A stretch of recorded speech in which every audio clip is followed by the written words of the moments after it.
You are listening to the ReRACEables Podcast.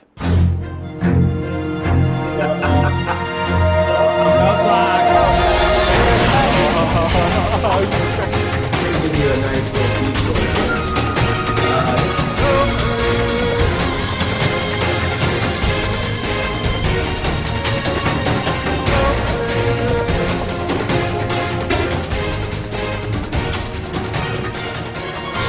Good evening, everyone, and welcome back to the ReRACEables Podcast. I'm your host, Tom. Excited to be here tonight, as always, joined by Josh. What's up, Josh? How's it going? And Nicole, welcome in. Thank you. We are here, season 37, episode 4. We're in the driver's seat, folks. It's here, the first time ever. The driver's seat where power is in the hands of whoever gets there first. We had our theories of what it may be and how much power it may have wielded. We were way off, first of all. We were like doomsday scenario in comparison to what actually happened. Driver's seat ended up being literally the amount of pounds of rice you had to slap into the collection basket, and there were 3 different denominations: 15 pounds, 20 pounds, 25 pounds. The team who got there first got to divvy it up. 2 teams that would get 15, 3 with 20 pounds, and 5 with 25 pounds. And the team who got there was none other than Jonathan and Anna. They were in the driver's seat. What was your reaction to Jonathan and Anna getting the driver's seat power? My reaction was, ugh, not them.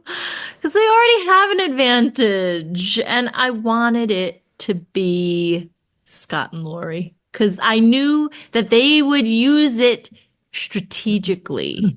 Yeah, that's a great point, Nicole. I totally agree with you. I have not been the biggest fans of Scott and Anna. And so Jonathan and Anna. Jonathan and Anna. Yes. I agree with you. I think they're becoming, or they already are, kind of the villains of this season. I don't know if that's the right word. Well, after this episode, they are. Well, correct. They have officially become the villains of season 37. Before we jump into what they did and reacting to that, what's the strategy? You, Jonathan and Anna, you get to the driver's seat. First time in the history of the show, you have power. You're assigning how many pounds of rice people have to slap into their basket. What's the strategy? Well, I think it matters what this challenge was. And so I think because Josh has given me confused look, but I'll explain why. Land the plane. Because it involved manpower, you gotta factor that in. So like Pops and Jeff, they're getting the heaviest. 25, which They're they getting did. 25. Right. I agree with that one part of their decision. You a good one, Pops and Jeff getting. Yes. I agree with giving the last place team the most. Bernie and Carrigain. Yes. How about Nick and Mike? Nick and Mike, yes. Strong guys. They can handle it. It's fine.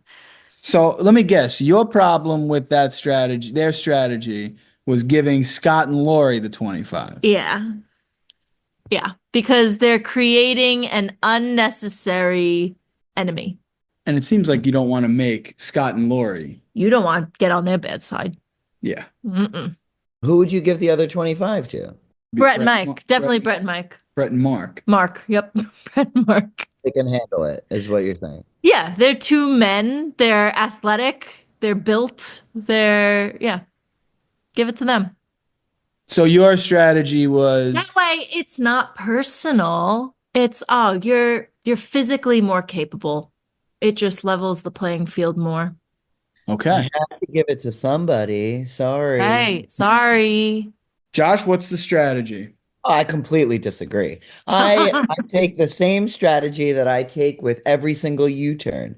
If and Scott said it in the episode, if you have to hit someone, hit them heavy and make them leave the game. Yep. 25 pounds to everyone on the bottom of the list. Make them all suffer and put them all out of their misery.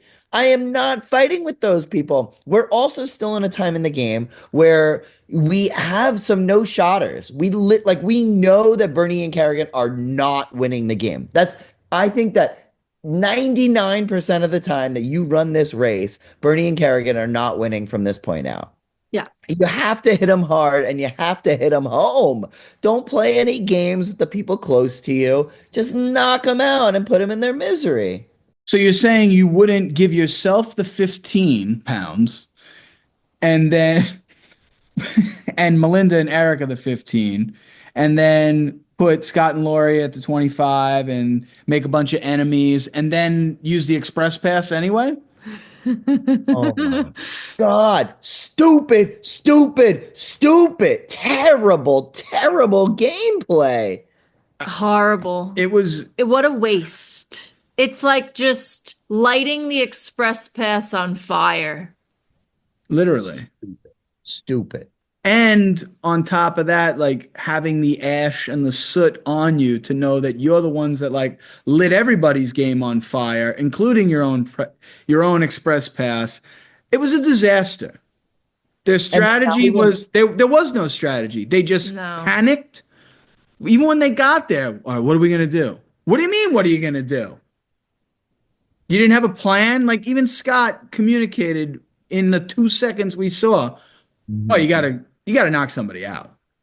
Duh. But it goes back to Jonathan and Anna. I think they've been front running the whole time. They're in the lead. They've had nothing but success. And we said it. We said it. We said it. We said it. They were going to face adversity at some point, and it's going to sink them. I did not think they would create their own adversity by misplaying the driver's seat as bad as I think they did. Yeah. I mean, if you're going to use the express pass, give yourselves the 25 and look like the good guys. Yeah. But why even use the express pass when you're in first place and have the advantage of being in driver's seat, putting other people further behind you? It makes no sense.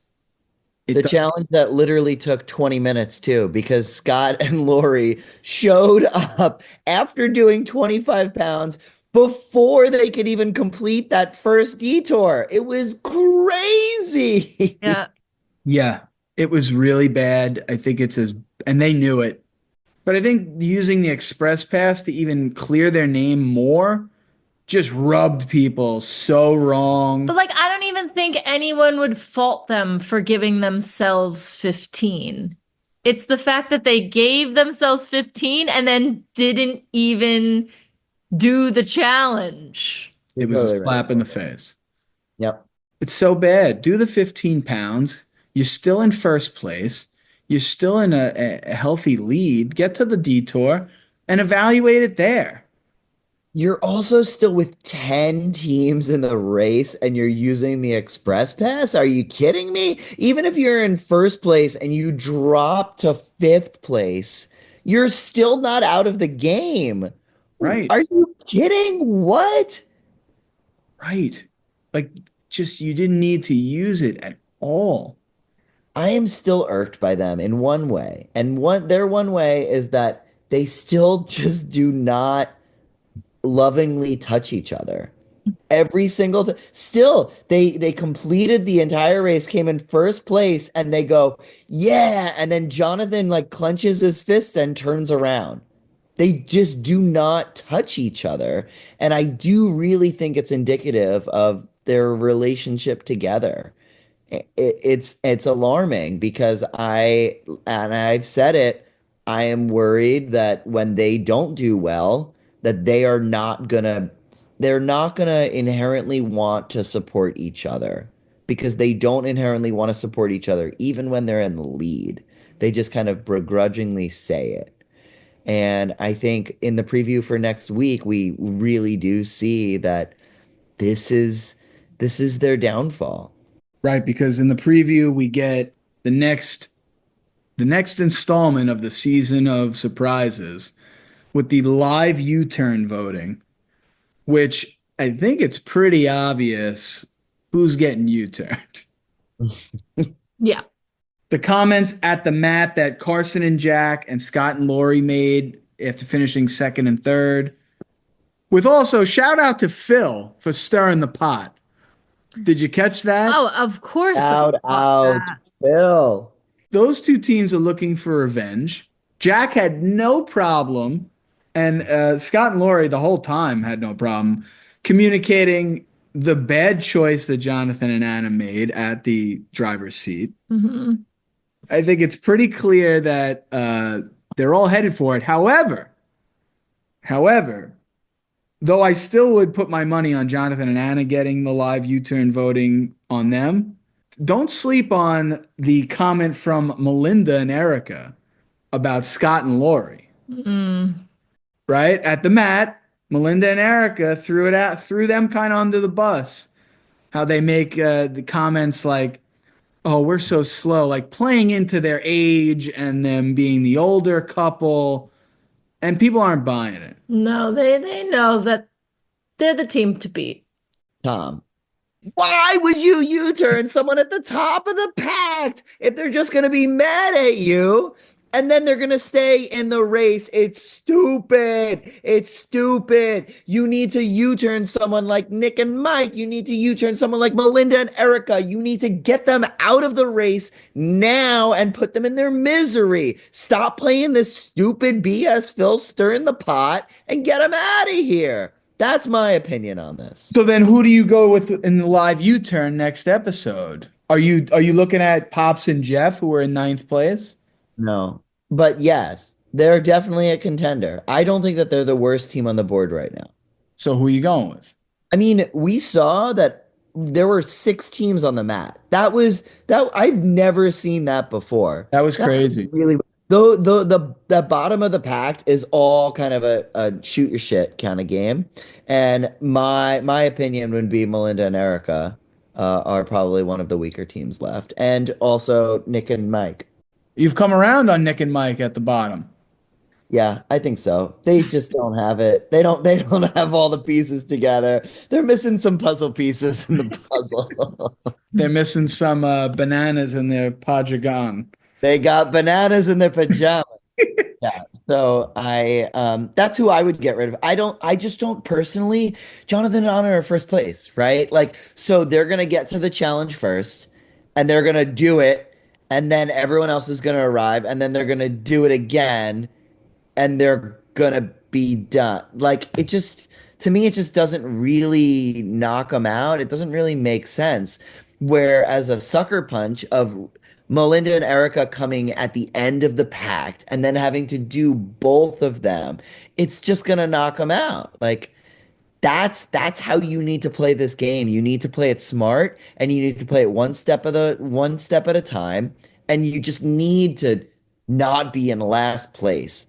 And it does not help you to it doesn't even help you to put Scott and Lori in the back of the pack, because you know what? Knowing the way that this race is structured, right after next episode, they're all going to get equalized and get on the same flight. And then Scott and Lori are going to come at you with a revenge. And that is a freaking strong team that I do not want behind me, especially with their social game. Nicole, live U-turn. You going practical strategy like Josh, knock somebody out, or you going emotional and targeting somebody like Jonathan and Anna because they did you dirty at the driver's seat? I mean, probably emotional. Because I live for the drama. Okay, so if we're on the race and we're one of these teams and we get the live U-turn vote, you're going. I'm going Anna and Jonathan because you don't cross me like that. I would want to go practical with you, Josh. I totally understand that. My brain thinks that way. Makes sense. Because then you get the rest of the teams rallying with you. Because everyone else is pissed. at Anna and Jonathan. Right.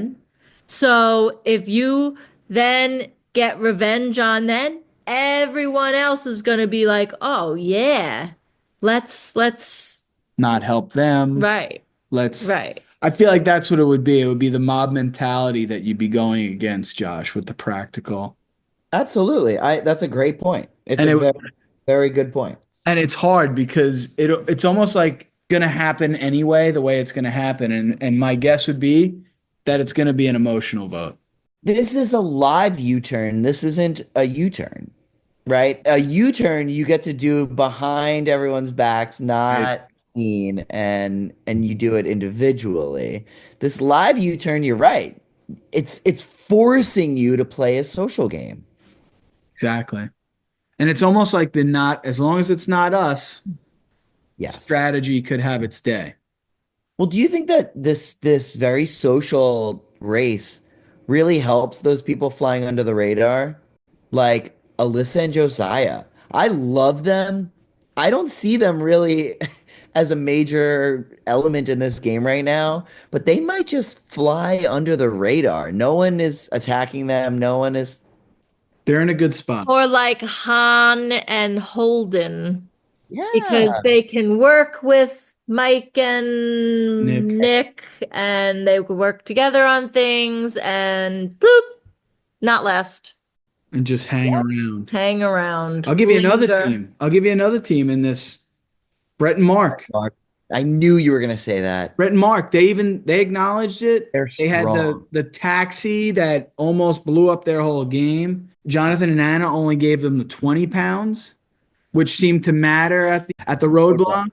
It's indicative that like they're somehow under the radar. They could easily storm right past you, and they have done that. But even in this example, at this roadblock, nobody was there to really see it. I don't think people realize how good we are. And I think that's exactly where they want to be. But in Survivor, that's how you get to the end. In Amazing Race, is it the same thing?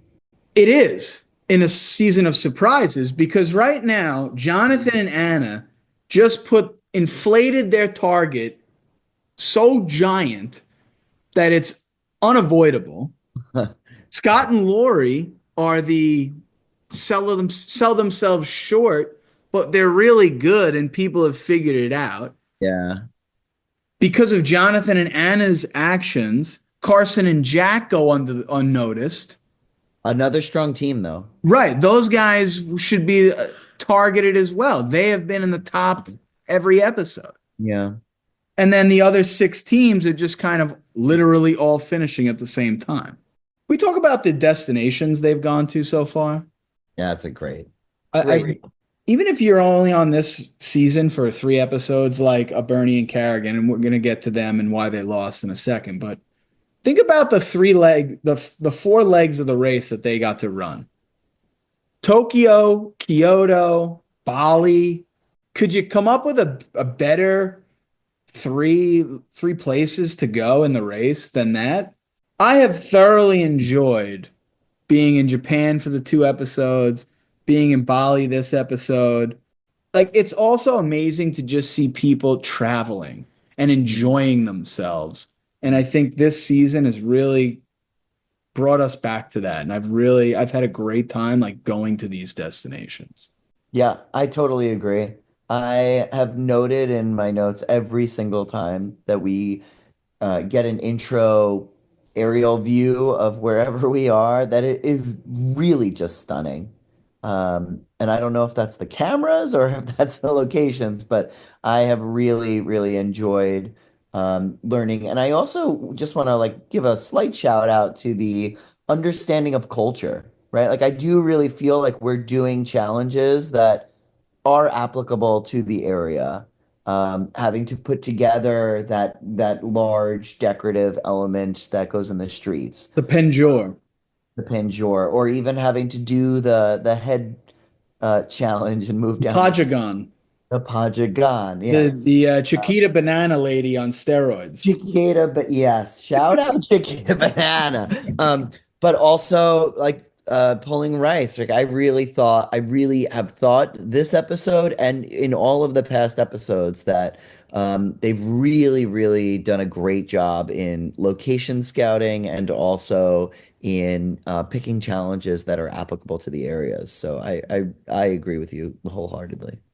Ready to move out of Asia now, though.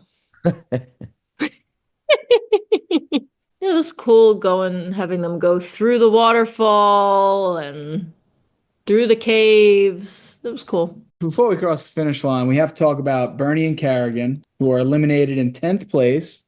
Why do we think Bernie and Carrigan lost? They don't know how to support each other in times of strife. One breaks down, the other one just gets upset and is mad that the other one isn't helping more, and she can't help because she's upset, and nothing happens. Destructive. Yeah. Josh? I think they are destructive. They are not great communicators. They're not great supporters.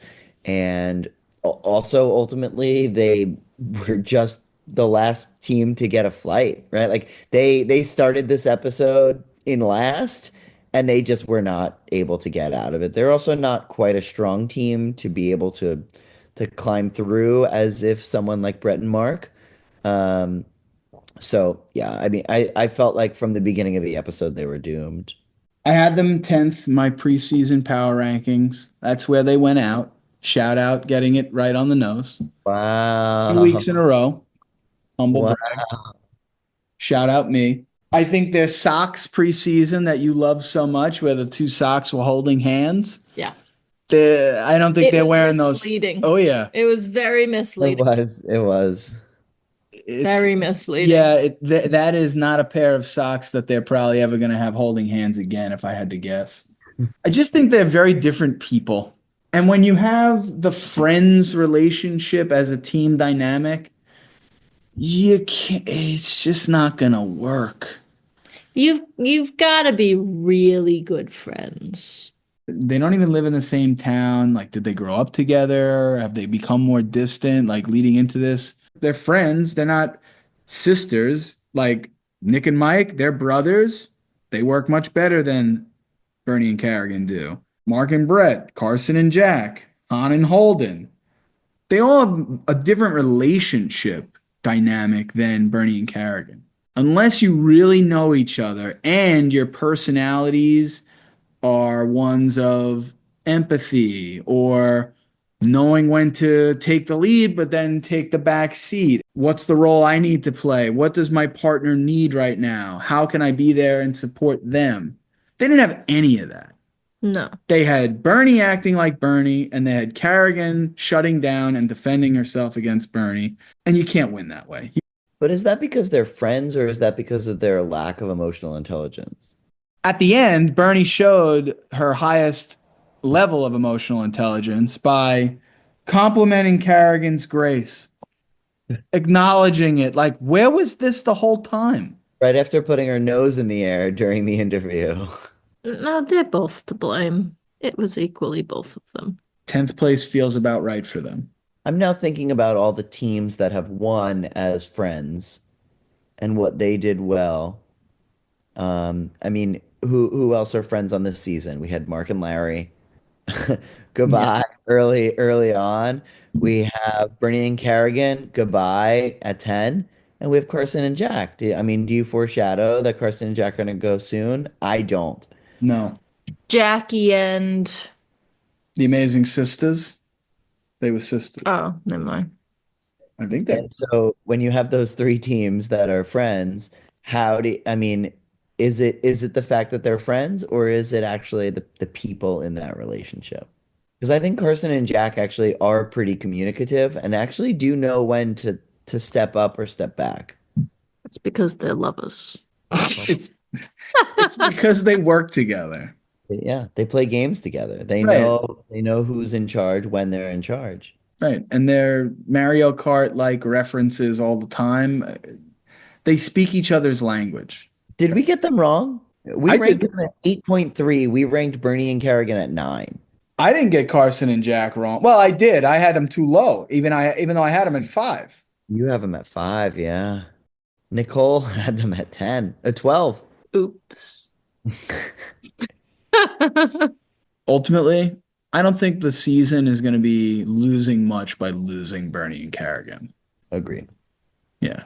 We cross off Bernie and Carrigan, and little shift in the power rankings.